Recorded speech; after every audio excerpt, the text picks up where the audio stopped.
ब्रह्मांड में हम इंसानों के अलावा कुछ ऐसे भी लोग रहते हैं जिनके बारे में हमें कुछ नहीं पता। हम इंसान सोचते हैं कि हम इस दुनिया में बस अकेले ही हैं और हम खुद को ज्यादा ही बुद्धिमान मानते हैं।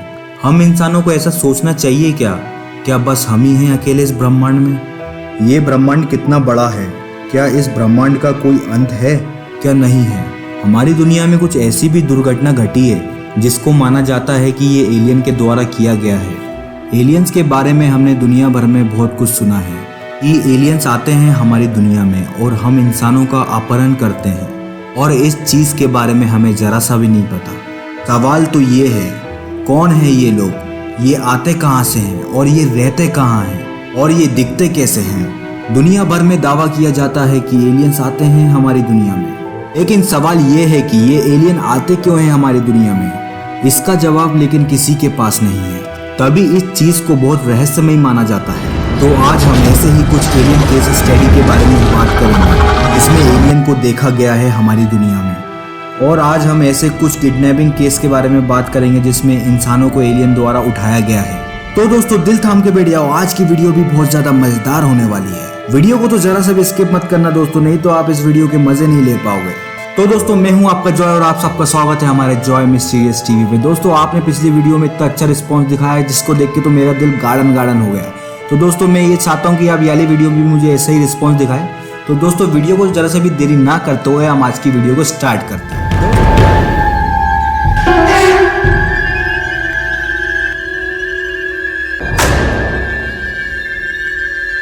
दोस्तों आपने ये कहानी तो जरूर सुनी होगी कि एलियन के द्वारा इंसानों का अपहरण किया गया हो, किडनैपिंग।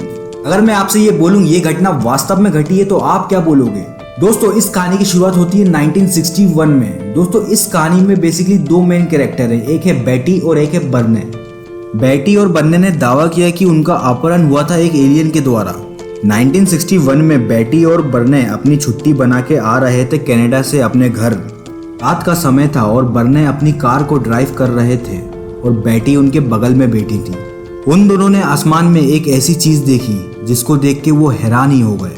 उन्होंने आसमान में एक चमकदार रोशनी को देखा।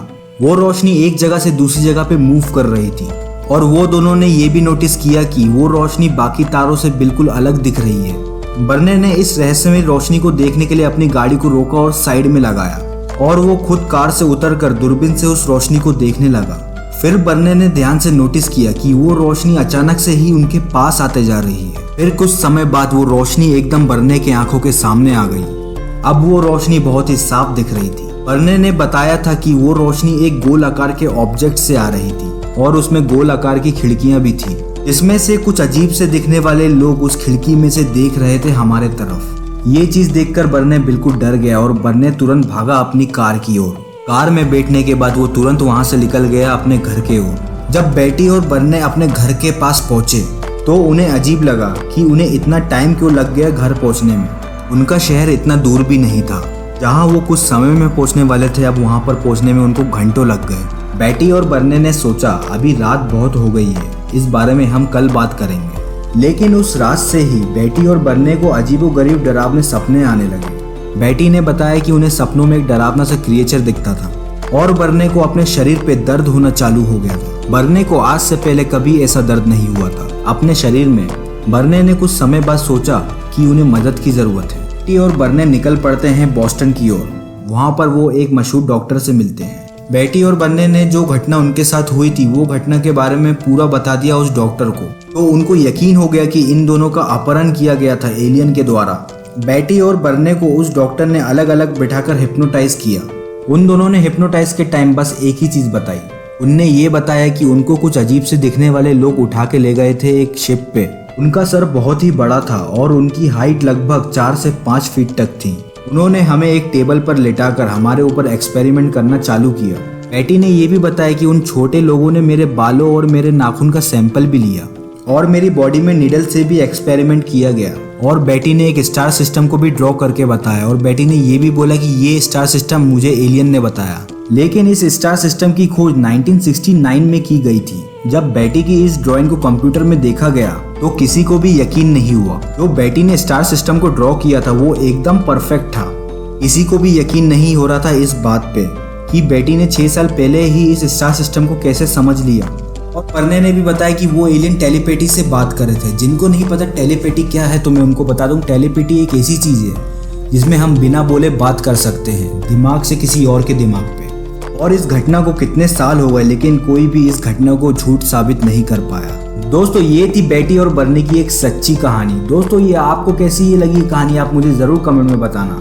और दोस्तों आपने अगर इस वीडियो को यहाँ तक देख लिया है दोस्तों तो आपको कहीं ना कहीं इंटरेस्ट आ रहा है इस वीडियो को देखने में। दोस्तों ऐसे ही इस वीडियो को देखने के लिए दोस्तों यहाँ पर एक बटन होगा, देखिए यहाँ पर एक बटन होगा, उस बटन को तो दबा ही दीजिए और उस बेल आइकन को तो दबाना ही, जैसे कि आप हमारी लेटेस्ट वीडियो को देख सकें। तो दोस्तों हम जरा सी भी देरी ना करते हुए हम एक और ऐसी जगह के पास चलते हैं जहाँ पर ये घटना घटी है। दोस्तों आपने ट्रेविस वॉल्टर के अपहरण के बारे में तो सुना ही होगा जो एलियन ने किया था। दोस्तों ये कहानी दुनिया भर में बहुत ही फेमस है।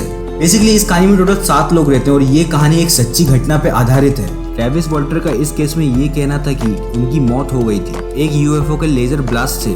ट्रेविस यूएफओ के एकदम पास चले गए थे और ये सब चीजें उनके दोस्तों ने अपनी आंखों से देखा। ये घटना घटी थी एरिज़ोना के पास नेशनल फॉरेस्ट की एक जंगल पे, जहाँ ट्रेविस और उनके 6 दोस्त काम करते थे।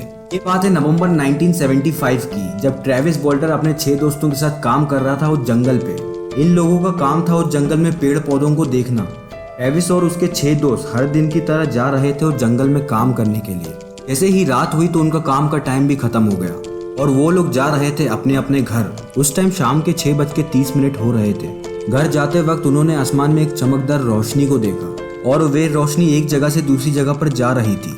वो लोग इस चमकदार रोशनी को देखकर चौंक गए और वो लोग ने भी अपनी गाड़ी को रोका और वो लोग जाने लगे उस रोशनी को देखने के लिए। ट्रेविस ने यह भी बताया कि वो रोशनी एक गोल ऑब्जेक्ट में से आ रही थी और वो ऑब्जेक्ट जमीन से लगभग 20 फीट की ऊंचाई पर उड़ रहा था।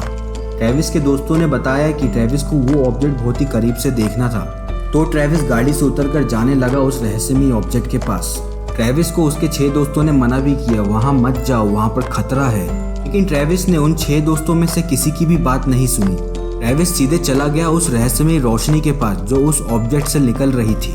ट्रेविस को ज्यादा दूर जाने की जरूरत ही नहीं पड़ी। वहां जाने के बाद वो रोशनी खुद ही ट्रेविस के पास आ गई। अब वो रोशनी सीधे ट्रेविस के ऊपर थी और ये सब चीजें उसके दोस्त भी देख रहे थे। अब ट्रेविस भी उस ऑब्जेक्ट को एकदम पास से देख पा रहा था। ट्रेविस ने बताया कि वो ऑब्जेक्ट एक गोल आकार का था। उस ऑब्जेक्ट के पास आने के बाद उस ऑब्जेक्ट में से एक ब्लू लाइट निकली और वो लाइट सीधे ट्रेविस के पास आई और वहां पर अचानक से हवा चलने लगी। इस चीज से ट्रेविस थोड़ी दूर जाके गिरा, मानो कि ऐसा लगा उस शिप की हवा से ट्रेविस कहीं दूर फेंका गया। फिर ट्रेविस अचानक से बेहोश हो गया। ट्रेविस के दोस्तों ने बताया कि जैसे ही वो ब्लू लाइट ट्रेविस के ऊपर आई तो ट्रेविस अचानक से ही उन लाइट में गायब हो गया और ये चीज देख के उसके दोस्त बिल्कुल डर गए। इस हादसे को ट्रेविस के दोस्तों ने खुद अपनी आंखों से देखा। उनके सामने ही ट्रेविस अचानक से ही गायब हो गया और वो 6 लोग बहुत ही ज्यादा डर गए और वो अचानक से ही वहां से भाग गए। और भागते टाइम उन्होंने साइड मिरर पे देखा तो उन्होंने देखा कि वहां पर एक रहस्यमयी ऑब्जेक्ट है गोल आकार का और वो ऑब्जेक्ट एक स्पेसशिप की तरह दिख रहा था। कुछ देर बाद वो लोग वापस गए पूरी तैयारी से अपने दोस्त को ढूंढने के लिए, लेकिन दोस्तों जैसे ही वो वहां पर पहुंचे तो उन्होंने वहां पर देखा वहां पर ना तो ट्रेविस था ना तो वो रहस्यमयी ऑब्जेक्ट। बहुत देर के बाद जब ट्रेविस उनको नहीं मिला तो वो लोग ने सोचा कि ट्रेविस शायद मर चुका है, तो उन्होंने जाकर पुलिस को ये सब बातें पूरी बता दी। लेकिन वहाँ के पुलिस वालों को इनकी बातों में बिल्कुल यकीन नहीं हो रहा था। वो भी ये सोच रहे थे कि कैसे कोई उड़ता हुआ ऑब्जेक्ट किसी को मार सकता है। उन पुलिस वालों को ट्रेविस के दोस्तों पे ही शक होने लग गया था, क्या इन्हीं ने तो उसको मार के नहीं फेंक दिया कहीं। दोस्तों ये तो एकदम जाहिर सी बात है, अगर आप किसी को ये सब बातें बताओगे ना तो उसने कभी देखा है ना तो उसने कभी सुना है, तो दोस्तों वो तो आपकी बातों में यकीन नहीं करेगा, वो तो आपको डायरेक्ट बोल देगा तुम तो पागल हो। तो दोस्तों यहाँ पर तो पुलिस वालों की कोई गलती नहीं होगी। दोस्तों ये बात तो आप भी मानते हो क्यों? लेकिन दोस्तों ये घटना वास्तव में हुई है, आप जाके सर्च भी कर सकते हो ट्रेविस वॉल्टर के बारे में। कुछ दिन बीत जाने के बाद ट्रेविस को जंगल में पाया गया बेहोशी की हालत में। जब ट्रेविस से पूछताछ की तो ट्रेविस ने बताया कि जब वो ब्लू लाइट मेरे ऊपर आई अचानक से तो मैं अचानक से ही बेहोश हो गया और मेरा शरीर हिलना बंद हो गया और ऐसा लगा कि किसी ने मुझे बिजली का झटका दे दिया हो। उस टाइम बाद ट्रेविस को अचानक से होश आया तो ट्रेविस ने खुद को एक बंद कमरे में पाया, लेकिन उस कमरे में ट्रेविस अकेला नहीं था। उस कमरे में ट्रेविस के साथ कुछ छोटे पैर वाले और कुछ बड़े सर वाले लोग भी थे और ट्रेविस ने बताया कि उन सब ने एक येलो कलर का सूट पहना था। वो दिखने में इंसानों से बिल्कुल अलग थे। उनका सर तो बहुत ही ज्यादा बड़ा था और उनके सर में बाल नहीं थे और उनकी आंखें बड़ी बड़ी थी और उनकी हाइट लगभग 4 से 5 फीट तक थी। फिर वो छोटे छोटे लोग बिन बाल वाले ट्रेविस के पास आने लगे और उन्होंने ट्रेविस को एक मास्क पहनाया। मास्क पहनाने के बाद ट्रेविस अचानक से ही बेहोश हो गया और जब ट्रेविस को होश आया तो ट्रेविस ने खुद को पाया एक जंगल में और ट्रेविस ने बेहोशी के हालत में थोड़ा बहुत देखा तो उसे बस सफ़ेद रोशनी के अलावा और कुछ दिखाई नहीं। जब ट्रेविस से पूछा गया कि आप यहाँ पर कैसे आए तो ट्रेविस ने बताया कि मुझे कुछ भी याद नहीं, मैं यहाँ पर कैसे आया, बस मेरे को इतना याद है कि जब मेरे को थोड़ा होश आया तो मैंने एक सफ़ेद रोशनी को देखा। जब ट्रेविस ने लोगों से पूछा मैं कितने घंटे से गायब था तो ट्रेविस को वहाँ के लोगों ने बताया तुम घंटों से गायब नहीं, तुम 5 दिन से गायब थे। तो ट्रेविस ये सुन के एकदम हक्का बक्का रह गया। 5 दिन? ट्रेविस को ज़रा सा भी अंदाज़ा नहीं था और उसको ज़रा सा भी कुछ भी नहीं पता था कि उसके साथ 5 दिनों में क्या हुआ ऐसा। तो ये चीज़ सुन के तो ट्रेविस के पैरों तले ज़मीन ही हिल गई। जब ये खबर दुनिया भर में पता चली तो दुनिया भर में हड़कंप मच गया इस खबर के लिए और इस सच्ची कहानी के ऊपर एक मूवी भी बनी है, फायर इन द स्काई, जो ईयर 1993 में रिलीज हुई थी। दोस्तों ये थी ट्रेविस वॉल्टर की एक सच्ची कहानी। दोस्तों मुझे पता है ये आपको शायद वीडियो अच्छी लगी होगी, तो दोस्तों आपको ये वीडियो अच्छी लगी हो तो दोस्तों लाइक करना और सब्सक्राइब करना और दोस्तों उस बेल आइकन को दबाना तो बिल्कुल मत भूलना ताकि आप हमारी लेटेस्ट वीडियो को देख सकें। और दोस्तों एक और बात, आप लोगों ने पिछली वीडियो में इतना कर्रा सपोर्ट दिखाया दोस्तों कि मैं क्या ही बताऊं। दोस्तों मैं इतना खुश हुआ देख के, हमने 4 सब्सक्राइबर से 20 सब्सक्राइबर कंप्लीट कर लिए हैं आज। तो दोस्तों मैं यही चाहता हूँ आप ऐसे ही प्यार दिखाते रहें। और दोस्तों आज की वीडियो तो यहीं तक दोस्तों, मैं अभी आपसे विदा लेता हूँ, मिलते हैं हम नेक्स्ट वीडियो में।